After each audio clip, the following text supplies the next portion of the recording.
J'ai adoré aller à Londres, mais j'y suis allé un peu en quête de développement personnel pour, tu vois, genre quel âge j'avais? J'avais 18 ans. J'y suis allé, tu vois, vraiment, je suis arrivé à l'aéroport. J'étais un peu fou, je me suis dit, allez, tu vas devenir indépendant, tu vas devenir un homme. Je suis parti de mon petit village en Suisse, j'ai pris un ticket pour Londres et j'ai rien réservé. Je suis arrivé à l'aéroport de Londres, je savais pas où j'allais dormir. J'avais ma valise, je sors de l'aéroport, j'ai même pas de réseau, je sais pas où je vais dormir. Et donc, je commence à choper une carte SIM, je me fous dans l'aéroport, j'arrive dans une auberge de jeunesse. Horrible. 20 personnes dans la même chambre, des lits superposés. Parce que je devais trouver un appart. En fait, j'avais pas calculé que, tu vois, pour trouver un appart, j'avais pas beaucoup de moyens à l'époque, tu vois, je pouvais pas aller dans un hôtel ou quoi. Donc, j'avais pas calculé que ça allait être galère de trouver un appart. Donc, je me suis dit, allez, une nuit dans une auberge de jeunesse, ça va aller. Mais au final, j'ai passé une semaine, 2 semaines peut-être même, dans cette auberge de jeunesse. Et je me rappelle, la première nuit, à 5h du mat, un réveil qui sonne. Qui est le mec, il met 30 secondes à l'éteindre, il l'éteint. 5 minutes plus tard. Il l'éteint. 5 minutes plus tard, à la 4e fois, je me réveille, j'ai réveillé tout le monde. On a failli se battre au milieu de l'auberge de jeunesse. Heureusement, le lendemain, il était parti. Mais ouais, c'était un choc. C'était un choc de passer de la Suisse à ça. En plus, en anglais, tu vois, je parlais mal anglais et tout. Mais j'ai trop kiffé. J'ai appris, j'ai rencontré des gens, tu vois. J'ai rencontré des gens en boîte de nuit. Mes potes, je me les suis fait en boîte de nuit. Je connaissais personne. J'allais en boîte tout seul. Et je parlais pas anglais. Et tu vois, en fait, au début, tu vois, c'était super dur. Genre, je me rappelle, j'étais chez moi. La première semaine, je l'ai passé à regarder Rick and Morty. Je sais pas si vous... Ouais. J'ai Théma, 3 saisons de Rick and Morty dans mon auberge de jeunesse. Je parlais à personne. Et j'étais là, Yomi, tu fous quoi? Tu dépenses toutes tes économies parce que j'avais la trouille, tu vois. Je connaissais pas les gens et tout. Et au final, je me suis dit, bon, vas-y, motive-toi. J'allais en boîte de nuit. Je me suis forcé à parler à des gens. J'ai rencontré des potes que j'ai toujours aujourd'hui. Et j'ai rencontré une autre vie, tu vois. Parce que quand tu passes d'un petit village en Suisse à vivre dans Londres, ça a fait un énorme choc et ça m'a énormément fait croître en tant que personne. Ouais. Et donc j'ai un super souvenir de ça. Et c'est pour ça que jusqu'à aujourd'hui, tous les ans, je vais à Londres. J'adore cette ville depuis ce moment-là. Et ça, c'est ce que t'as fait, genre quand t'as fini ton lycée, tu t'es dit vas-y, je me barre direct. Ouais, exact. En fait, si tu veux, en Suisse, l'armée, c'est obligatoire. Ok. Donc après le lycée, je suis allé à l'armée. Ouais. Et en fait, j'ai gradé à l'armée, ce qui fait que j'avais 4 mois de battement entre la première partie et la deuxième partie de mon service militaire. Et donc, j'avais économisé de l'argent pendant mon service militaire que j'ai dépensé pour aller en Australie et à Londres, du coup. Super. Ouais. Et après, du coup, t'es retourné à l'armée. Je suis retourné à l'armée. Ok. Donc ça, c'était juste après ton lycée. Ouais. T'as fini ton service, t'as fait quoi, 6 mois encore derrière ou... En tout, j'ai dû faire 8 mois de service militaire. Et après, études. Et après, je suis entré à l'université. Et après, le e-commerce, c'est arrivé à quel moment à peu près? Ouais, il y a plein d'étapes entre. C'est arrivé. C'était mon deuxième vrai business, le e-commerce, et du coup, c'est arrivé en début de deuxième année d'université. Donc, t'avais déjà fait un truc avant? Ouais. Et pas? Mon tout premier business, c'était une agence de marketing digital. Ok. Business de merde. Hein. Original. Ouais, business que j'ai quitté parce que j'avais des problèmes avec le business model. C'est-à-dire? En gros, si tu veux, alors, j'ai lancé ce business vraiment sur un coup de tête. Parce que je raconte souvent l'histoire, mais en gros, moi, j'ai toujours eu, depuis que je suis gamin, j'ai toujours eu beaucoup d'ambition et j'ai toujours eu envie de réussir dans la vie. Je sais pas pourquoi, c'est presque génétique ou je pense que c'est peut-être parce que on était pas à l'aise financièrement quand j'étais plus jeune et je me sentais frustré d'une certaine manière. Et aussi parce que mon père, il m'a toujours un peu inculqué de l'ambition, tu vois, genre de toujours vouloir se surpasser, etc. Donc, il y a eu une espèce de combinaison qui a fait que depuis que j'ai genre 4-5 ans, je pense toujours à réussir. Okay. Et de base, je voulais réussir dans le foot. Après, vers mes 16 ans, j'ai arrêté. Et du coup, vraiment, ma deuxième option pour réussir, c'était les études. Parce que mon père, il m'a toujours dit les études. Mon père, vraiment, pour lui, les études, c'est le truc. Il a fait aussi une bonne université. Et son rêve, c'était que moi, je fasse de bonnes études. Et donc, c'est rentré dans ma tête. Et quand je suis arrivé à l'université, je me suis dit, il faut que je fasse partie des meilleurs élèves de mon année. Genre, je voulais être le meilleur, je voulais avoir 20 sur 20 de moyenne. Et donc, même avant d'aller à l'université, je regardais sur Internet, tu vois, qu'est-ce qu'il faut apprendre, comment, machin. J'étais obsédé. Et tout mon premier semestre, en classe, j'arrivais en avant, je me posais tout devant, je parlais à personne, je notais tout, je révisais jusqu'à 22h, c'était toute ma vie. Et le premier examen, qui est le plus important, c'est l'examen de maths à l'université. T'as une pondération, et en gros, tu foires ton examen de maths, c'est fini pour toi. Et j'avais taffé comme un dingue. J'arrive, je fais mon examen, assez confiant, je sors tranquille. Et dehors, j'arrive dehors et je croise, genre, tu vois, les 2-3 autres personnes de la classe qui étaient vraiment bons en maths. Et on partage nos réponses. Et ils ont tous des réponses différentes des miennes. Et ils ont tous les mêmes réponses entre eux. Okay. Donc là, je me décompose, je me dis, putain, Yomi, t'as foiré. Et donc, je rentre chez moi, je prends le train, je devais faire 1 heure de train pour rentrer dans mon petit village en Suisse. Et là, je fais pour la première fois de ma vie une crise de panique. Okay. Donc, je savais même pas ce que c'était. J'arrivais plus à respirer parce que, tu vois, j'étais là en mode, mec, ça fait 6 mois que tu travailles comme un dingue pour réussir cet examen et t'as foiré. Et tu vas jamais réussir dans ta vie. Et j'ai un espèce de poids qui s'abat sur moi. Et je rentre chez moi et j'ouvre la fenêtre, je me mets à respirer. J'arrivais plus à respirer, tu vois, genre j'étais dans un état pas possible. Et tout d'un coup, j'ai un switch et je me dis, putain, j'en ai rien à foutre des études. Moi, je m'en bats les couilles, je vais lancer mon propre business. Et j'avais vu des pubs, tu vois, de Tai Lopez, qui est un marketeur américain qui vend des formations sur comment, à l'époque, comment lancer une agence de marketing digital. J'avais vu ces pubs, mais j'avais jamais acheté, tu vois. J'étais en mode, ouais, c'est une arnaque, machin, business en ligne, je sais pas.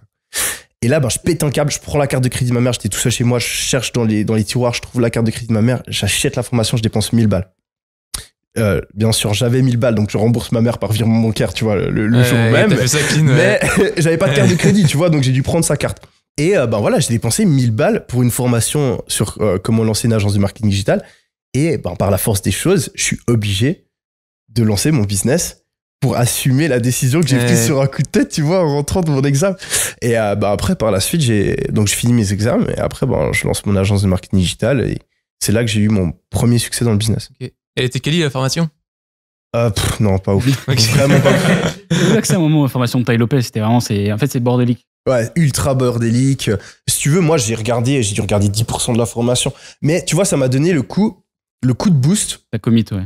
Exactement. Parce que moi, je suis un gars de base, tu vois, on pourrait penser, ouais, il a lancé des business et tout, il fonce, il a les couilles, il y va, tu vois. Genre, je suis un gars qui hésite énormément. Moi, j'avais très peur de lancer un business en ligne. Pour moi, tu vois, genre, aller parler à mon premier client, essayer de démarcher mon premier client, j'avais l'impression, surtout à l'époque, tu vois des vidéos de Théo Lyon sur YouTube et tout, tu vois, tu sais comment faire, tu te dis, ah, lui, il fait, moi aussi, je peux faire et tout. À l'époque, c'était bizarre. Ouais. Lancer un business, tu vois, en étant à l'université, moi, j'en parlais à mes potes. C'est fou, hein, comme le monde a changé, tu vois. Mais il y a 4 ans, c'était, tu fais quoi? Genre, mes potes, ils me regardaient, ils disaient, tu fais quoi, mec? Tu vends des pubs Facebook à des clients, tu vois. Et donc, moi, au début, j'avais super peur, mais, tu vois, 1000 balles, j'étais là, mec, il faut que tu les rembourses, donc t'es obligé d'aller au bout du truc. Et au final, en fait, tu vois, ça m'a donné ce coup de boost. Et aussi, je suis arrivé dans le groupe Facebook de sa formation et j'ai vu qu'il y avait des mecs qui faisaient de l'argent et vraiment tous les jours.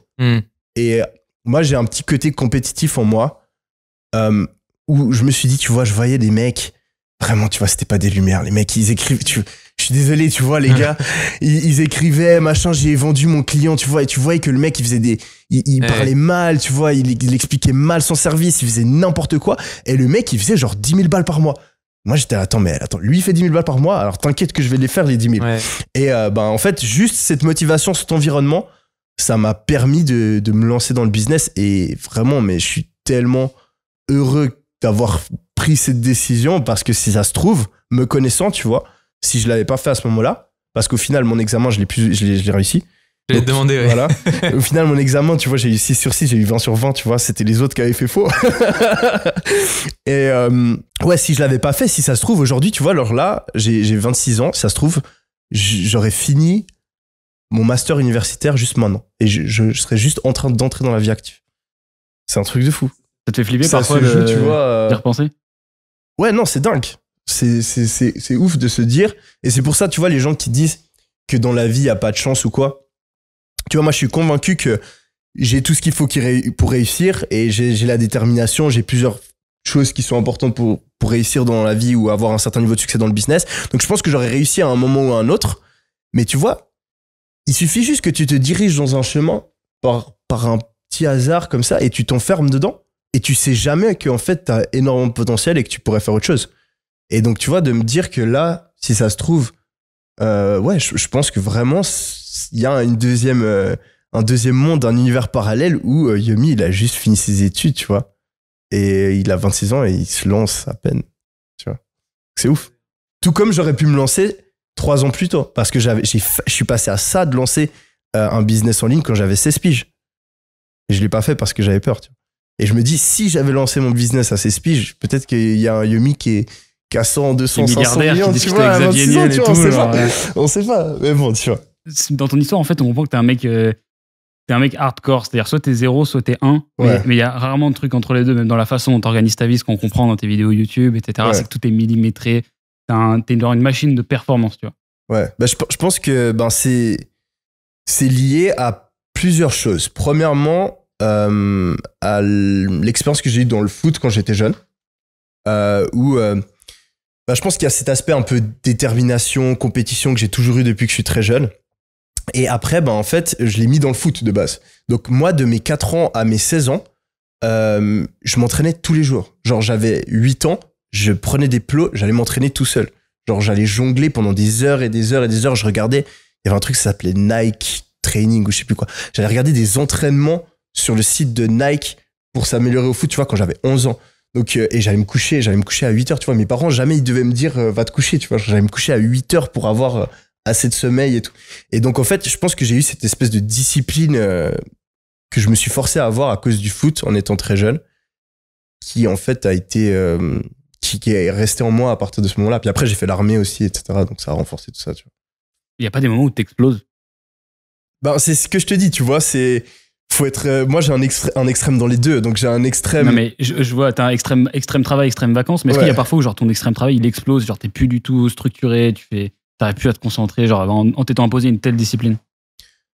Ah oui, bien sûr, tous les jours, j'ai des moments où je perds ma concentration, où je suis moins efficace, j'ai des phases, tu vois, j'ai des phases où genre pendant 2 mois je vais être ultra productif, des phases où pendant 2 mois genre j'arrive rien à faire. Ça, je pense que tout le monde l'a. Après, en général, j'ai certains trucs dans ma vie que je m'oblige à suivre. J'ai certaines règles que je ne vais pas ou très peu transgresser, tu vois, genre typique. Et elles changent. Elles changent en fonction des périodes. Mais là, typiquement, je me dis, là, j'ai une nouvelle règle où je me dis, vas-y, je me réveille à 7 heures tous les jours. Et donc, je vais me réveiller à 7 heures tous les jours. Genre, c'est pas. En fait, j'arrive à me dire que c'est pas vraiment un choix, que je le fais, c'est tout. Et vu que c'est une règle qui est tellement forte, bah, je la casse jamais et je me pose même pas la question de la casser. Parce qu'il y a beaucoup de gens, en fait, ils se fixent des règles, mais ils savent au fond d'eux qu'ils peuvent la casser. Et dès le moment où tu as cette petite voix en toi qui sait que, allez, un jour sur 2, je respecte pas mon réveil à 7 heures, ça te demande énormément d'effort mental de le respecter à chaque fois. Si tu sais que peu importe ce qui se passe, tu vas te réveiller à 7 heures, t'as même pas l'hésitation. Donc c'est tellement plus simple pour toi. Et moi, du coup, j'essaie d'avoir peu de règles, mais les règles que j'ai, je les casse jamais. Et vu que j'ai l'habitude dans ma vie de ne pas casser les règles que je me suis fixées, eh ben, c'est de plus en plus facile pour moi de les respecter. Je sais pas si c'est c'est clair. Enfin, non, mais c'est ça, en fait, c'est de la discipline où t'es à fond dedans, quoi. À toi-même, genre, je sais, j'ai marqué ce truc-là. Je sais pas, moi, ça marche beaucoup c'est un truc qui est dans l'agenda, tu vois. Quand tu mets un truc dans mon système d'organisation, il est simple, c'est Notion et agenda. Et quand un truc est dans l'agenda, je sais que je vais le faire. Enfin, j'ai jamais eu un cas où t'as pas fait un truc que t'avais marqué dans ton agenda. Et vu que t'as eu cette discipline depuis le début, t'as pas envie demain de casser le truc. Tu vois ce que je veux dire? Et surtout, tu sais que c'est très dur à casser. C'est comme une mauvaise habitude. C'est compliqué de la foutre en bonne habitude. Une bonne habitude qui est tellement ancrée dans toi, tu galères, quoi. Genre. Et après, tu vois, ça dépend aussi de ton ambition. Tu vois, moi, j'ai beaucoup d'ambition, beaucoup de détermination. J'ai juste envie, tu vois. Je me sentirais pas bien avec moi-même, tu vois, si je commençais à pas respecter les choses que je me fixais, tu vois. Après, je suis pas une machine, tu vois. Moi aussi, j'ai des jours où je suis malade, j'ai des jours où je prends un jour de congé, tu vois, ça m'arrive, je vais pas mentir. Mais tu vois, j'ai envie, moi, en fait, si genre pendant une semaine, je fous rien. Je me sens tellement mal avec moi-même que je préfère de loin me forcer à faire quelque chose que j'ai pas envie et au moins à la fin de la semaine, je me sens bien plutôt que, vas-y, je me fais un peu plaisir et après, tu vois, j'ai cette espèce de regret de perdre du temps, de pas avoir avancé comme j'en avais envie, tu vois. Bah, l'expérience personnelle que j'ai, c'est les moments où j'ai essayé de me foutre des trucs les plus hardcore possibles. Ouais. Souvent, je le paye au prix de la spontanéité. C'est-à-dire qu'après, est-ce que t'es déjà parti en vacances, genre direct après, à une période hyper intense de travail, Ouais. et t'es là en fait en vacances, tu sais pas trop comment t'amuser, genre tu. Ah ouais, c'est dur de faire le switch. Ouais. Ouais, non, c'est clair. Mais moi, j'ai besoin d'un. T'arrives à apprécier quand même les trucs, enfin genre parce que à vouloir trop prévoir, parfois ça peut ruiner le plaisir des trucs, tu vois, de l'imprévu, de tous les trucs qui peuvent t'arriver, et auxquels tu laisses pas la place parce que. Bah, je mets un moment à m'échauffer, tu vois, en vacances. Ouais. Non, ouais, les 2-3 premiers jours, c'est vrai que je suis un peu. La planification, l'échauffement, Après, et ensuite le match. On pourrait penser. Moi, je suis pas du tout un mec planificateur ou organisé. Je suis un mec bordélique de base. Putain, mais j'aurais jamais dit. Ah non, je te jure que non. Mais c'est forcé, tu vois. C'est genre. T'es sûr que t'es vraiment bordélique? Alors, 2 semaines pour préparer les vacances, t'es organisé, quoi. Mais en fait, c'est juste, tu vois, pour moi, si t'as des grands objectifs, si t'as vraiment envie qu'un truc se passe bien, tu vas l'organiser. Tu vois ce que je veux dire? Ouais. Genre, je prends peu de vacances, j'ai vraiment envie que mes vacances, ce soit le truc ultime. Donc, je vais pas laisser la chance au hasard. Mais je suis pas un gars qui a un besoin maladif d'organisation, loin de là. Je suis un gars bordélique de base. Et toutes mes routines et tout que j'ai mis en place, c'est des années à me forcer à mettre tout ça. Bon, allez, maintenant, ma chambre, elle est. C'est vrai que maintenant, en vrai, si tu regardes, t'as l'impression que je suis un mec organisé, mais c'est parce que je me suis forcé. C'est un de mes défauts que j'avais, c'était le fait d'être désorganisé. Et donc, c'est vrai, peut-être que maintenant, en fait, c'est vrai que quand j'y pense, ça se trouve, je suis devenu un mec organisé, mais c'est par la force des choses, c'est une décision, en fait. C'est pas mon état naturel, pas du tout. Ma chambre, bordel toute mon enfance. J'ai jamais réussi à avoir un agenda. J'oublie, genre, le nombre d'oublis, de devoirs non faits que j'avais à l'école. Laisse tomber. J'arrivais au match de foot alors que je kiffais ça de ouf et que c'était super important pour moi. Le nombre de fois où je suis arrivé 1 heure en retard, 1 heure trop tôt, laisse tomber. Mais les entraîneurs, ils pétaient des câbles. Je suis très tête en l'air de base.